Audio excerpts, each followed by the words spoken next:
प्यारे बच्चों, हमेशा विद्यार्थी टीचर से कई स्टेप आगे जाता है। वो क्यों जाता है आगे? क्योंकि हर किसी को कोई न कोई गाइड करने वाला पर्सन चाहिए होता है। स्टूडेंट को एक गुरु से अच्छा मोटिवेटर, गाइडर कहीं नहीं मिल सकता। तो आपने बहुत सारे एग्जाम्पल ऐसे देखे होंगे जिसमें शिष्य गुरु से हमेशा अच्छे पायदान पे जाता है, अच्छे रैंक पे जाता है, अच्छी पोजीशन पे जाता है। सचिन तेंदुलकर को कौन नहीं जानता? उनके गाइडर कौन थे? वो नहीं गए। हर किसी के आगे सक्सेस होने का कोई न कोई रीजन होता है, कोई न कोई प्रेरणा छुपी होती है, तब जाके वो उस मुकाम तक पहुंचता है। आप लोगों को एक छोटी सी कहानी के द्वारा मैं समझाना चाहता हूं कि अपना लाइफ पे एक एम डिसाइड कीजिए पहले, और उस एम को आपने चॉइस नहीं आने देनी। उस एम के अंदर उसको फोकस करना है। फॉर एग्जाम्पल, किसी को साइंटिस्ट बनना है तो साइंटिस्ट का अपना फोकस कीजिए, वहां पे चॉइस नहीं। फेल हो जाते हैं, उसको गिव अप नहीं करना है, कंटिन्यू करना है। बहुत सारी चीजें हमारे बीच में लाइफ में बाधा भी आएंगी, रुकावटें भी आएंगी, बहुत सारे लोग हमें रोकेंगे भी। इवन आपके रिलेटिव, पड़ोसी, सब लोग बोलेंगे कि ये नहीं कर सकता, ये नहीं कर सकता। अमूमन आप सुनते भी हैं। और खाली ये 10th, 12th, 8th का जो सीबीएसई का मार्क्स जो आता है वो कोई बड़ी अचीवमेंट नहीं है बच्चों। क्योंकि आप पढ़ते किसके लिए हैं? अपने जीवन को सार्थक करने के लिए। मार्कशीट, अच्छे मार्क्स हर कोई ले सकता है, क्योंकि उसको एक अच्छा क्वालिटी एडुकेटर अगर मिलेगा तो डेफिनेटली वो अच्छे मार्क्स गेन करेगा। पहले गोल डिसाइड कीजिए। गोल डिसाइड करने के बाद उसके ऊपर फोकस कीजिए। चॉइस नहीं आने देनी उसमें, मेरा ये हो गया, ये अच्छा नहीं गया तो इसको एंड करे, इसको फिनिश करे, नहीं। अब्दुल कलाम जी कहा करते थे, फेल का मतलब फिनिश नहीं होता। First attempt in learning, FAIL। End का मीनिंग छोड़ देना नहीं होता, फिनिश करना नहीं होता। Efforts never die. कहीं भी एक्सक्यूज आ जाता है आप लोगों के सामने, नो, एंड फॉर नो, उसका मतलब होता है बच्चे न्यू अपॉर्चुनिटी। तो ये सारी पॉजिटिविटी अगर हम लोग तलाशेंगे तो डेफिनेटली हम अच्छा गेन करेंगे। हर चीज को समझने के दो पहलू होते हैं, नेगेटिव और पॉजिटिव अप्रोच के साथ। लेकिन आपने पॉजिटिव अप्रोच के साथ चलना है। मैं जिस कहानी का जिक्र कर रहा था आप लोगों के सामने, वो कहानी मैं स्टार्ट करता हूं। एक तमिलनाडु के अंदर एक गरीब परिवार के अंदर 10 भाई बहनों के बीच में एक बच्चे का जन्म होता है, और वो मुस्लिम बच्चा था। वो बच्चा स्कूल के अंदर जाता था, वहां भी उसको बहुत सारी चीजें फेस करनी होती थी, क्योंकि वो हिंदू लोगों के बीच में बैठा है। वहां भी उसको स्कूल में बहुत सारी प्रॉब्लम फेस होती थी। एक बार वो बच्चा, मुस्लिम बच्चा, आगे फर्स्ट बेंच पे आके एक ब्राह्मण बच्चे के साथ बैठ गया। वहां पे टीचर्स ने उस बच्चे को क्या बोला, ये अच्छी जाति के बच्चे के साथ ये तुच्छ जाति का बच्चा जो बैठ गया है, ये गलत हुआ, इसे पीछे भेजो। उस बच्चे को पीछे भेज दिया जाता है। अगर वो बच्चा वहां से, दो तरह के बच्चे होते हैं, एक तो अपने आप को डिमोरलाइज कर लेता, या एक खुद को अंदर से इस तरह से मोटिवेट करता कि वो बहुत अच्छे पायदान पे जाता। तो बच्चों क्या किया उसने, पीछे लास्ट बेंच पे बैठ के एक दिल के अंदर एक प्रेरणा जगाई कि मैं पीछे बैठ के, लास्ट बेंच पे बैठ के भारत का भाग्य लिखूंगा। वो बच्चा बड़ा होता चला गया, एजुकेशन उसकी ऊपर जाती चली गई। 8th स्टैंडर्ड, फिर 10th स्टैंडर्ड, 10th स्टैंडर्ड आने के बाद मैथ टीचर्स ने क्लास में अनाउंस किया कि जो बच्चा मॉर्निंग में सुबह 4 बजे अर्ली इन द मॉर्निंग जाग के नहा धो के मेरी क्लास अटेंड करेगा, मैं उससे कोई चार्ज नहीं लूंगा। तो वो बच्चा क्या करता था, उसके पेरेंट्स कौन थे, वो बड़े गरीब परिवार से था, पापा उसके बोट चलाते थे, समुद्र के किनारे घर हुआ करता था उनका। तो उस बच्चे ने सोचा मेरे लिए इससे अच्छा क्या है, मैं क्यों ना मैं सुबह सुबह जल्दी उठूंगा, यही तो सिर्फ मेहनत करनी है मुझे, ना आंधी देखी ना तूफान ना बारिश। और वो कंटिन्यू टीचर्स के पास जाता रहा early in the morning, right 4 बजे, क्योंकि उस बच्चे का गोल के ऊपर फोकस था उसका, वहां पे उसने चॉइस नहीं बनने दी। जिस दिन फोकस के ऊपर चॉइस बनेगी आप हार जाओगे, आप कुछ नहीं अचीव कर सकते। गोल के ऊपर फोकस कीजिए, और वहां फोकस जब हो जाता है चॉइस नहीं आने देनी है। तेंदुलकर भी ऐसे सोच सकता था कि मैं 0 पे आउट हो गया, इंडिया मैच हार गया, मैंने इतनी बार मैच हरा दिया, मैं गिव अप कर दूं। नहीं, उसने ऑप्शन नहीं डाला। जहां पे लाइफ में कुछ करने के लिए अगर ऑप्शन आ जाता है तो फिर हम उसे कभी भी अचीव नहीं कर पाएंगे। इसलिए ऑप्शन कहीं भी हमने नहीं आने देना है, उनको साइड करना है। पॉजिटिव सोच से हम चलेंगे तो सब कुछ अच्छा होगा। तो वो बच्चा उस टीचर के पास रेगुलरली जाता रहा, धीरे धीरे करके उसकी हायर क्वालिफिकेशन जो स्टार्ट हुई, MIT के अंदर उस बच्चे का एडमिशन हो जाता है, मद्रास इंस्टीट्यूट ऑफ टेक्नोलॉजी। और वहां पे साइंटिस्ट जो विंग था उसके अंदर उसका ज्वाइनिंग होता है। उसके बाद उनके टीचर्स ने उनसे मॉडल बनवाना चाहा कि सब बच्चे अपना मॉडल बनवा के लाएंगे, उसके पास पैसे नहीं थे। उसकी सिस्टर ने अपने गहने जेवर बेच के 1000 रुपए कलेक्ट किए और फिर उस बच्चे को दिए। बच्चे उस जो वो मॉडल तैयार किया था टीचर्स के सामने जैसे ही लेके गया, टीचर्स ने उसको कह दिया कि नहीं, ये अच्छा मॉडल नहीं है।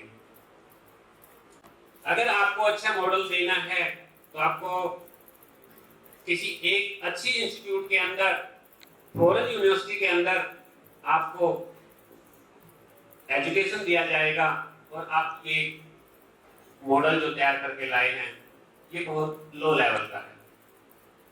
उन्होंने कहा सर मुझे 1 मंथ का टाइम चाहिए। टीचर्स ने बोला नहीं, ओनली 3 डेज। 3 डेज के अंदर बच्चों को दोबारा मोटिवेट करता है खुद को। उसके माइंड के अंदर कहीं भी फेलियर ऐसा वर्ड वो अपने माइंड के अंदर सेट कर लेता तो शायद वो दोबारा ना कर पाता।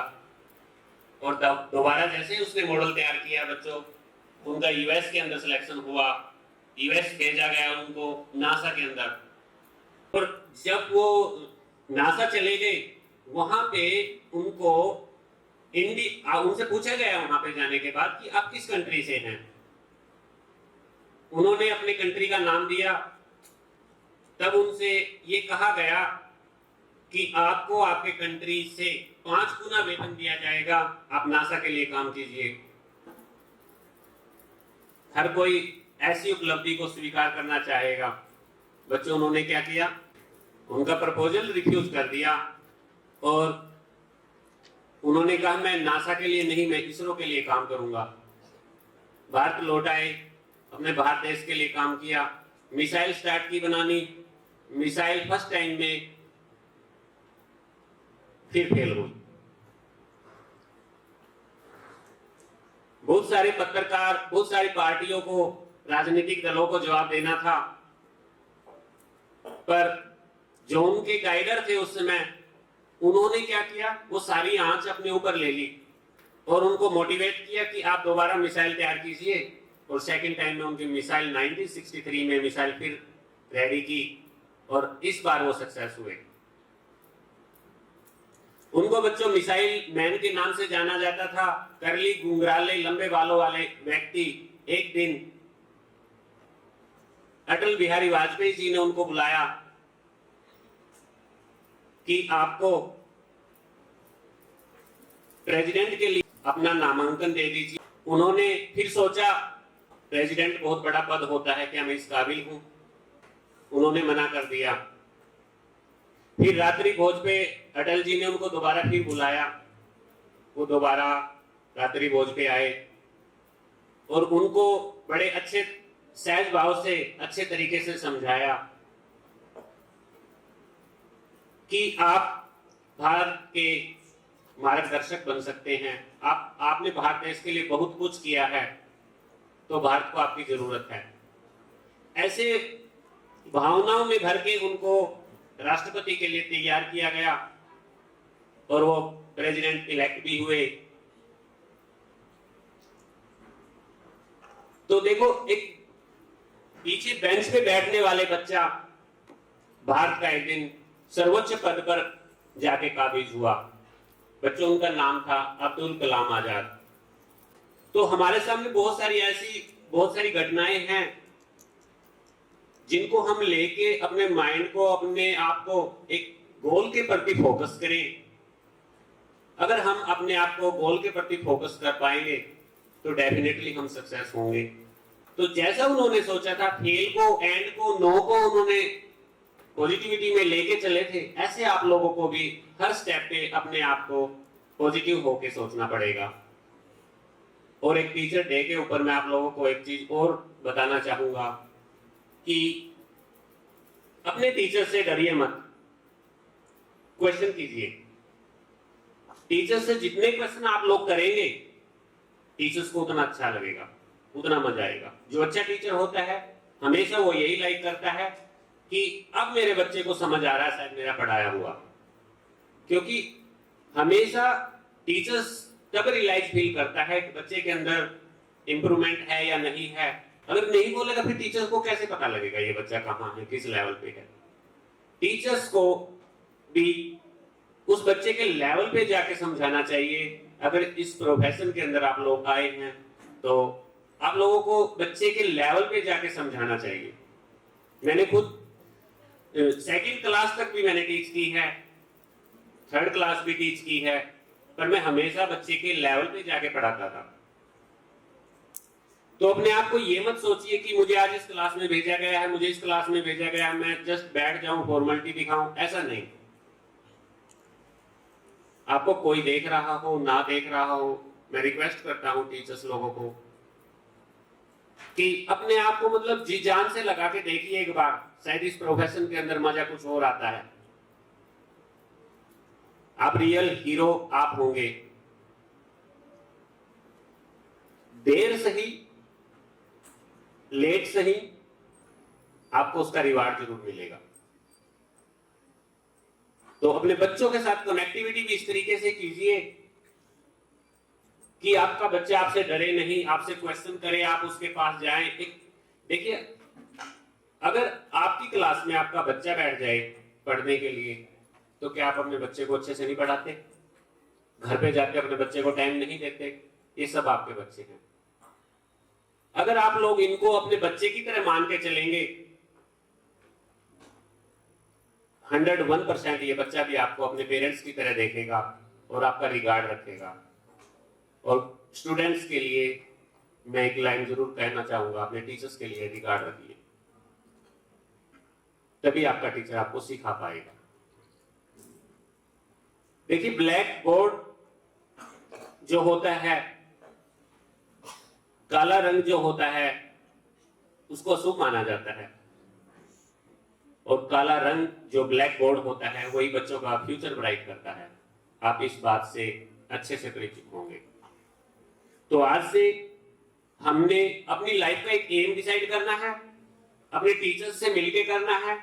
अच्छी एजुकेशन लेनी है तो अपने टीचर्स से जुड़ना पड़ेगा, दिल से जुड़ना पड़ेगा, शिद्दत से मेहनत करनी पड़ेगी, तब जाके आप लोग सफल होंगे। Doctor, IAS, IPS, engineer, scientist कौन है? वो आप सब हैं। आज से अपने मन के अंदर कोई अपना सपना संजो के बैठिए मेरे प्यारे बच्चों, सक्सेस मिलेगी। आपके गुरु आपके साथ लगेंगे, 101% आप अच्छी ऊंचाइयों पे जाओगे। और मुझे भी खुशी होगी, स्कूल मैनेजमेंट को भी खुशी होगी कि हमारे प्रांगण के अंदर अच्छे अच्छे रैंकरों की फोटो लगे, अच्छी उपलब्धियां आप हासिल करें, आपके टीचर्स का भी मान बढ़ेगा। तो मैं ज्यादा न बोलते हुए यही अपनी वाणी को विराम देता हूं। आप लोगों के मध्य आके बहुत अच्छा लगा, बहुत खुशी हुई। बच्चों ने अच्छी अच्छी प्रेजेंटेशन जो की टीचर्स लोगों से भी कराई, अच्छा लगा। एक परिवार की तरह आप लोग जुड़े हुए हो।